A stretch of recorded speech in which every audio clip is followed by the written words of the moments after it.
Welcome to Empowered Living. I'm Ann Shu. On this podcast, innovative leaders and visionary experts share insights and practical tools for work, family, and marriage. Each episode, we'll explore how to elevate your life while staying grounded in what truly matters to you. You're working hard to navigate relationships, build a thriving family, and create a legacy of purpose. We're here to help you do that with confidence and intentionality. So if you're ready to live a life by design, you're in the right place. Let's dive in. Welcome back to Empowered Living. I'm your host, Ann Shu. And today's conversation is one I've been really looking forward to sharing. My guest is Joyce Marter, licensed psychotherapist, speaker, author, and thought leader on the connection between mental health and financial well-being. She's helped countless individuals and companies elevate their emotional intelligence, manage burnout, and reframe their relationship with money. In this conversation, we dive into how your financial narrative is often a mirror of your self-worth and how small shifts in mindset can create massive ripple effects in both your income and your inner peace. Joyce opens up about the emotional patterns we carry into adulthood, how they show up in relationships and leadership, and what it really takes to get honest with yourself and with your bank account.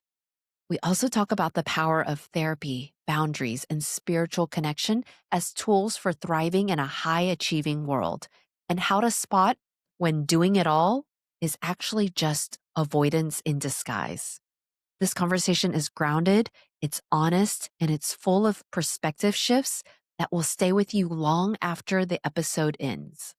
Let's dive in. Joyce, welcome to the show. I'm so excited to have you here today. Thank you so much, Ann. Likewise. All right, let's just dive in because I have so much I want to cover with you, and I feel like I'm going to learn so much from you today. So you talk a lot about money and how our parents' beliefs affect our relationship with money. Can you talk a little bit about that? Because I think it's so fascinating how we carry forward what we've learned from previous generations. Absolutely. Well, I always joke that we therapists specialize in our own issues. And I noticed early on in my practice that client after client was reporting raises and promotions and starting their own businesses and side hustles. And I was really confused because at this point in my career, I wasn't focusing on financial mindset. And I realized that it's because in therapy or counseling, we're always working on our underlying self-worth or self-esteem. And as we get out of our imposter syndrome and inner saboteur and perfectionism and other aspects of ego, and we embrace our gifts, we put ourselves out in the world with more confidence, assertiveness, and negotiation. And all of that has a financial return.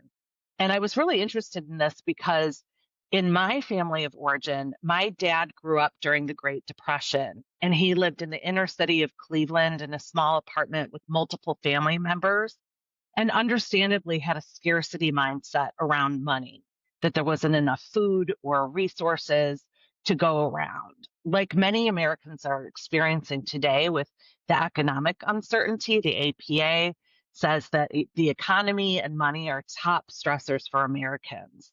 And so I became really interested in the psychology of money and how we unconsciously recreate what's familiar. I started my business with $500, 50,000 of student loans, made 1,000 mistakes, and ended up in cash flow hell, which actually really mirrored my dad's story of being very successful, working very hard, and then hitting unemployment during my adolescence and experiencing some clinical depression. And so it looked like everything was fine on the inside, or on the outside rather, but on the inside, we were struggling with financial anxiety. So I really found this connection between our psychology of money, our family beliefs, intergenerational financial trauma, our thoughts and emotions and behaviors with money to be really a huge aspect of determining our financial success.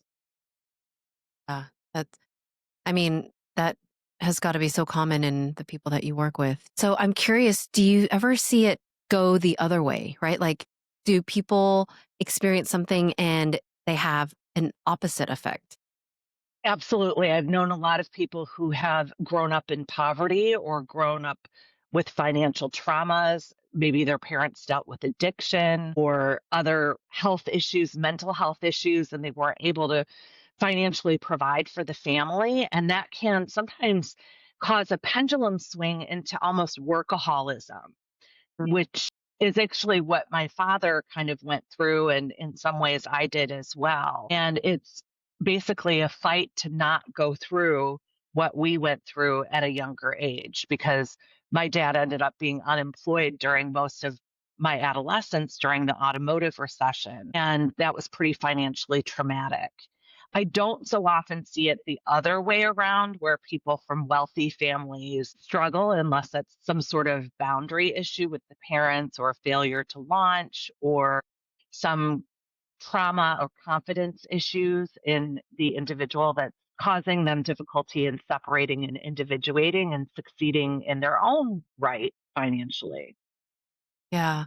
So, what do you think is the secret to raising kids who are not cursed by whatever we are carrying? Because I feel like everybody's got something, right? Like our own. Yes. But how do you make sure that that gets passed down to your kids in a healthy way and not causing them to go one extreme or the other?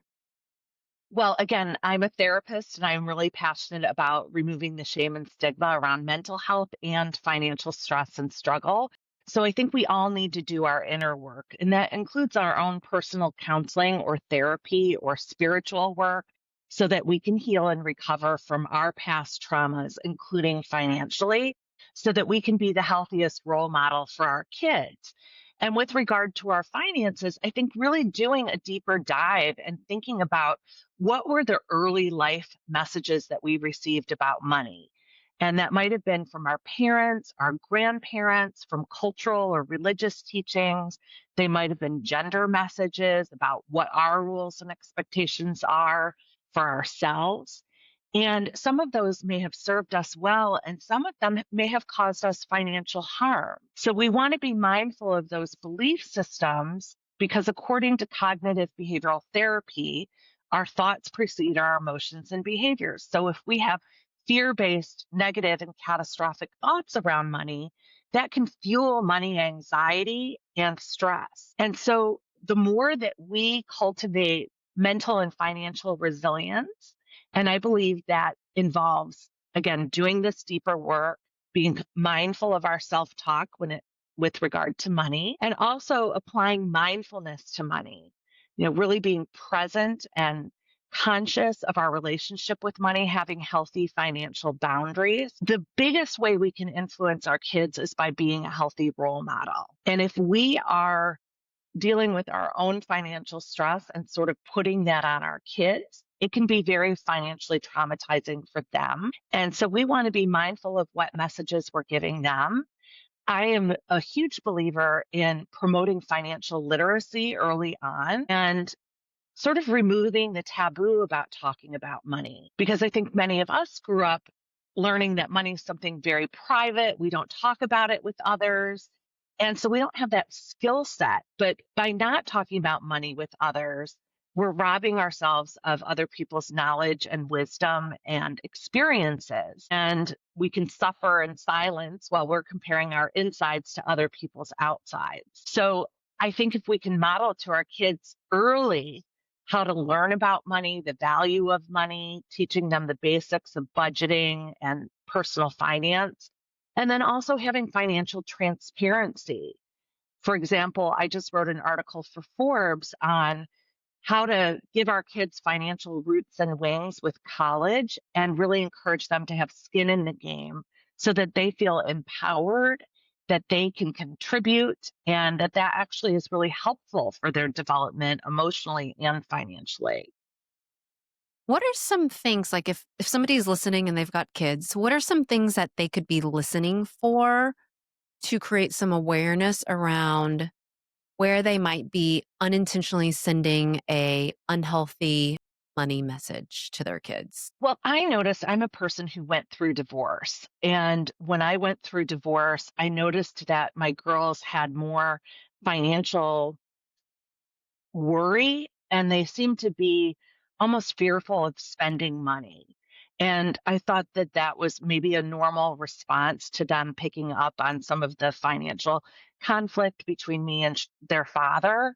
And so I think really just noticing that and noticing what they're saying, noticing what their behaviors are, and responding with a lot of empathy and compassion and quelling any fears or anxieties that they might have, facilitating those conversations in a way that really encompasses psychological safety so that they feel comfortable addressing their fears and concerns, and then really using them as teachable moments. So I would bring my daughters with me to the bank, for example, and have them sit in on a session with me and the bank teller, with my financial advisor, financial planner, or when they were teenagers. Of course, our teenagers don't listen to us. So I would schedule an appointment with the banker to teach them about the savings account, the checking Mm, account, about how credit cards and interest work. They would receive that information so much better from somebody that wasn't their mom. yeah. That's a great tip. Okay, so when do you think is the right age to start talking to kids about money?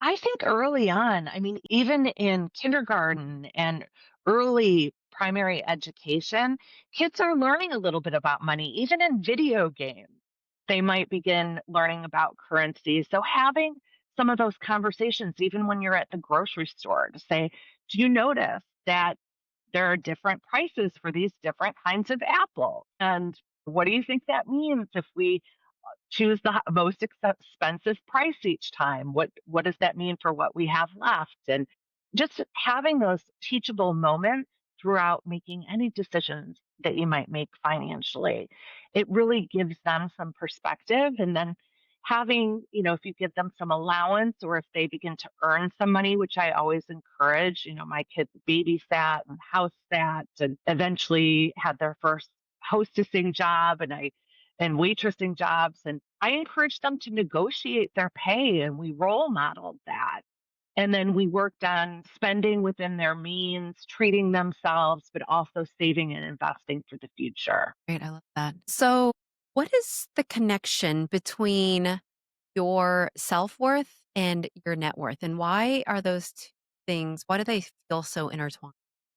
Isn't that fascinating? So, as I mentioned, as I noticed that my clients were making progress in therapy, they started to earn more money. And it was because we were working on underlying self esteem or self worth. And so, when we embrace our unique talents, we advocate for ourselves financially. And Susie Orman, the financial advisor and best-selling author, noticed the same dynamic with her clients, but she noticed it the other way around. She noticed that her financial clients who had good self esteem would allow more wealth and prosperity into their lives because they felt deserving. And if somebody does not feel deserving because of a trauma history or something like that, or messages that they were told in an abusive relationship, they may unconsciously push money away. It's fascinating because we do a lot of work at Empower Journey on the self-worth component, right? Like getting really clear about who you are, what's important to you, what do you want? I would be fascinated to do a study on our clients and see how that work has impacted their net worth. Isn't that amazing?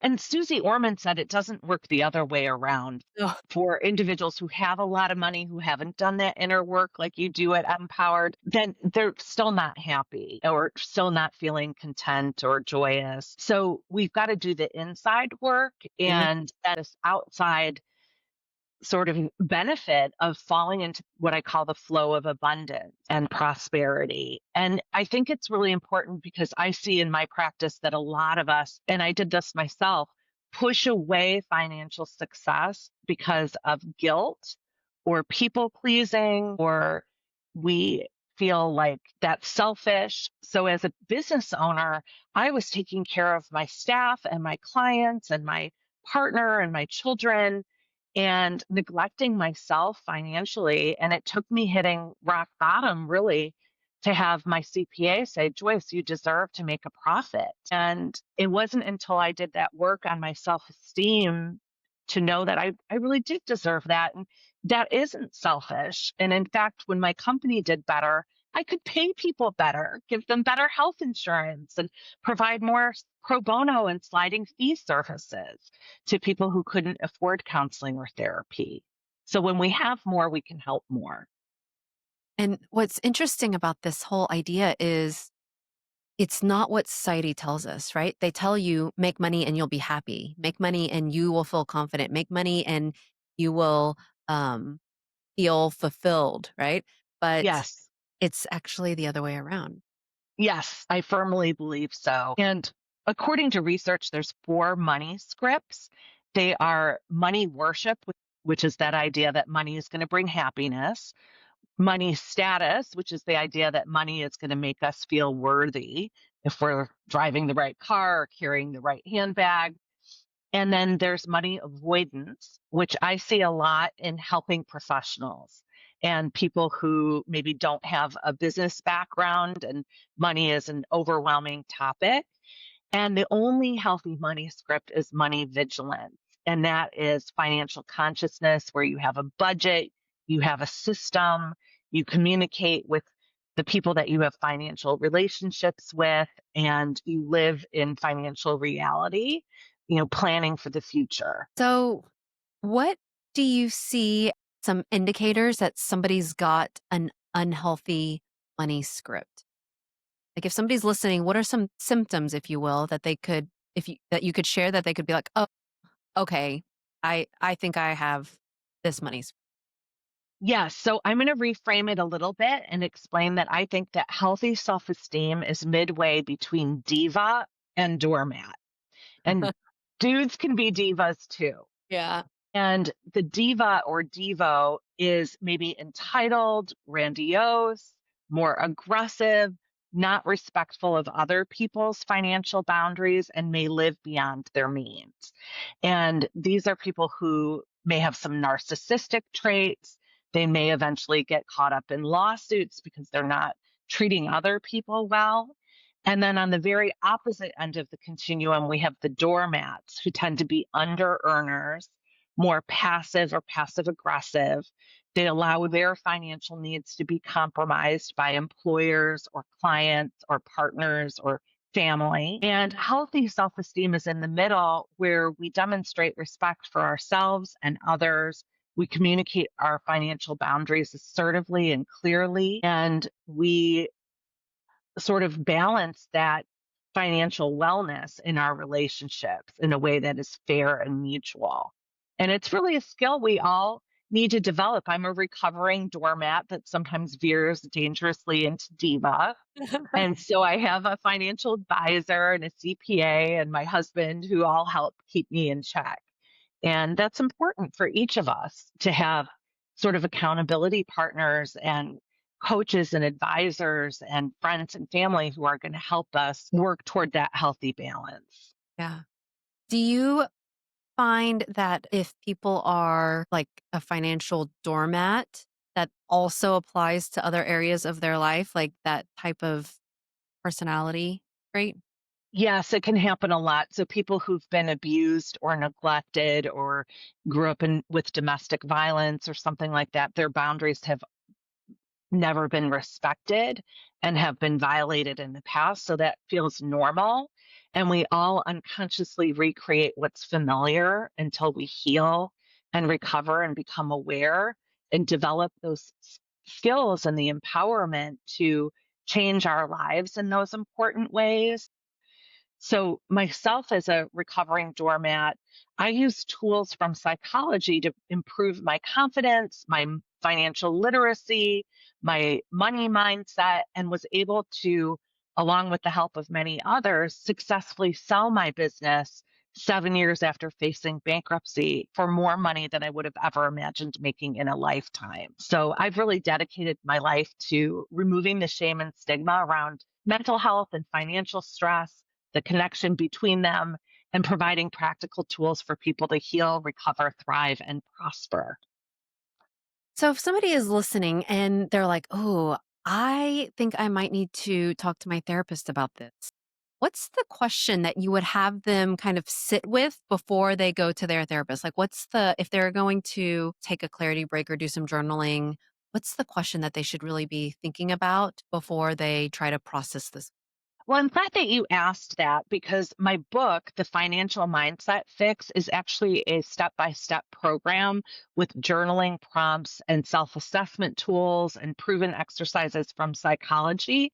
But I'll share with you that in the first chapter, the journaling prompts I suggest are reflecting on your family of origin and those earlier life messages and reflecting on your beliefs about your relationship with money, identifying any themes and patterns. Are you an overspender?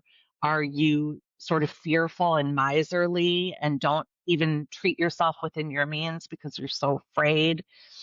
And becoming mindful of that and then approaching it with your therapist and saying, I'd like to work on my psychology of money. And there's my book, The Financial Mindset Fix, there's The Psychology of Money.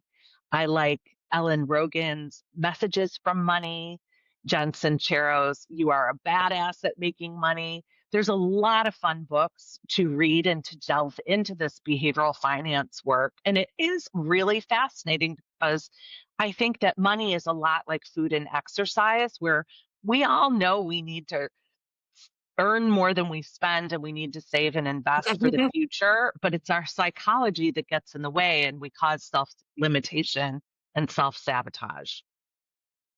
How do you see this playing out in marriages? Because we each come to the table with different money scripts, different money traumas.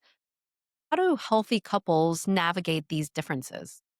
I'm so glad that you asked that. And it is a really important question because money and conflicts around money are one of the top reasons that people divorce, that they break up, and also that they present for couples therapy. And so I think it's really important, whether it's in premarital counseling or having a marital tune-up or relationship tune-up with a therapist and or financial advisor, and having that neutral medium that can help you because you're exactly right. We have our own unique experiences. Some people come from different levels of wealth or complete lack thereof. Some people are more spenders or savers. They may have different systems and different comfort levels. And so I have a step by step guide that I will share in the resources that we can put in the show notes. That is a PDF for couples on how to talk about money with your partner. And it's really important to have a shared understanding of how you're going to organize your finances. Are you going to have separate finances, joint everything, or a combination? And then you want to have routine meetings and communication. You want to have a shared understanding of your budget and your financial plan and be clear on your roles and responsibilities and to have these conversations in a way that is emotionally intelligent and rooted in empathy and compassion for the other person and is collaborative. But I did notice in my practice in Chicago for over 20 years that even among highly educated couples, oftentimes one partner was in control of the finances because they were more financially literate or confident, and the other partner was almost in the dark without really knowing the net worth or the reality of their financial situation. And that's problematic because it leads to an imbalance of power and control in the relationship and can lead to resentment. So I think it's really important for both partners to be informed and to be active in financial decisions in their life together. And if somebody's listening and they're realizing that there is an imbalance, how do they take the first step? Well, it depends on their relationship. So if they feel safe and comfortable going to their partner and saying, hey, I've been thinking about this. I listened to this podcast and it made me realize that I'm not really an active participant in our financial life. I'm not feeling super great about that. I wonder how you feel about it. Could we have a conversation? And if you don't feel safe and comfortable, because financial abuse does occur in relationships where sometimes one partner keeps the other partner kind of financially dependent and blind, and that's an abuse of power, then you're going to want to have a professional counselor or therapist. And there are therapists that are certified as financial therapists who really specialize in this type of work. How do you find one of The Financial Therapy Association, excuse me, Financial Therapy Association, and there's a list of financial therapists. Or even if you go on Psychology Today or some of the other therapist finder websites, you can look at people's areas of expertise. And if they have money or behavioral finance or financial therapy in there, then that's part of their skill set. And financial therapists are psychotherapists with financial experience? Or are they financial planners with an interest in like counseling? They're therapists with the behavioral finance expertise. Wow, fascinating. Although I do know one gentleman who was the president of that association who was both. He was both, his name's Ed Combs. He's both a financial planner and a marriage and family counselor. And he provides both for his clients, the wealth investing and the couples counseling needed along the way as people navigate various stages of their life with kids and retirement and all the different responsibilities we're juggling. Yeah. So, other than this imbalance of power with money between on a relationship, what else do you see as dangerous patterns with regard to money in the marriage dynamic? Financial codependency is another concern, and that is where one person is the detrimental caretaker of the other. So, for example, if a partner is dealing with a mental health issue or an unaddressed substance use disorder, and that renders them unable to work or succeed in earning money, the other person may end up taking on far more responsibility than is fair. For example, I had a client years ago who worked two jobs and she worked close to 80 hours a week. And her boyfriend was unemployed and played video games all day. And she paid all his bills. And that's not a healthy or fair relationship for her. And it's really not healthy for him either. And so that's financial codependency. It's when one person is sort of overly caretaking or enabling the other person to underfunction financially. Okay, so let's go back to your book a little bit. Can you share about some of the prompts, some of the journaling questions that people can be thinking about? Yes, absolutely. So, my book is based on 12 mindsets that are empirically supported to improve both mental well being, relationships, and finances. And each chapter is devoted to one of those mindsets, and they include things like presence, awareness, self love, support, detachment, positivity, resilience, and more. And each chapter has a self assessment wheel exercise, which is my favorite part, where people measure how well they're doing in each area and identify areas of needed improvement. And so then if we're working on a chapter involving vision, for example, the therapy session prompts, I call them mock therapy sessions, where I have the reader imagine that they're in a session with me and I'm asking them these questions and then they journal. So with the vision, the idea is instead of going with the current of life and kind of being on that gerbil wheel of work and household responsibilities, really asking yourself if you had a magic wand, what is the most abundant and full and amazing life that you can dream of? And then starting to believe that that is possible for you. I use techniques like acting as if, which is an Adlerian psychological technique to act as if you've already achieved those dreams, and then start setting goals and objectives to move toward that with systems of accountability. So it's really a program. It's not a get rich quick. It is a holistic health program. I know, I Everybody know. It wants takes that. work. It takes work, but I love it. I see it in my therapy clients, my coaching clients, my executive coaching clients, and I do a lot of workplace trainings with banks, credit unions, sales teams, and other organizations to improve their financial mindset because when we do that work, it helps ourselves personally, but it also helps companies organizationally. And is your book something that one person could do on their own, like if their spouse is gonna do them? Absolutely. Most people, I think, read it on their own, but I have had couples do it together. A lot of people do it in a book club. And I do have a digital course that has video modules and some guided meditations and more bells and whistles. If somebody really wants to delve into this very deeply, that's another option as well. Is it a lot of the same teachings from the book? Deeper dive? Yes. Yes, and it has sort of a lecture for each chapter from me with some more antidotes and examples and suggestions and just if people prefer that type of learning. It's also available on Audible, and I have a digital landing page with all of the exercises so people can download them, they can use them in their work and with their families and loved ones. How do you see a person's money mindset shape or impact or influence the way they lead at work? Very powerfully, very significantly. For example, I mentioned that my dad had a scarcity mindset around money because he grew up during the Great Depression. And a scarcity mindset is rooted in fear and lack and competition. And an abundant mindset is the opposite of that. It's the belief that there's more than enough resources for all of us.